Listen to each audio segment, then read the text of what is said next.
शुभ संध्या। आज मु आपण मानू कहबी पुओ पिलामंकर कर्ण छेदन कथा।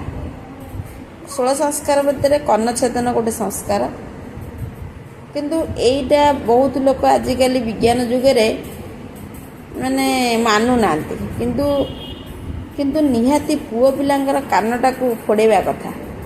कानटा फोड़ेले कौन हुए, बाँ कान फोड़ेले बुध ग्रह एक्टिव हुए, जहाँफल से डिसीजन नबारे बहुत किसी करिथाए एवं तार ज्ञानर उन्नति होता है एवं ताकू बुध ग्रह फाइनेंस रिलेटेड जिनिस होता है। बुध बाकार माने कथा बाणीर कारक ग्रह, तेणु बाणी भल होता है।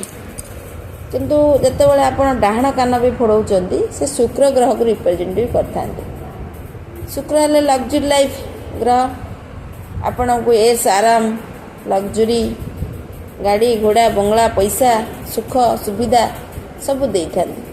तेणु ये 16 संस्कार भितर पुओ पिलांकर निश्चिंत कर्णवेद संस्कार करंतु, देखिए निश्चिंत सुफल पाइबे।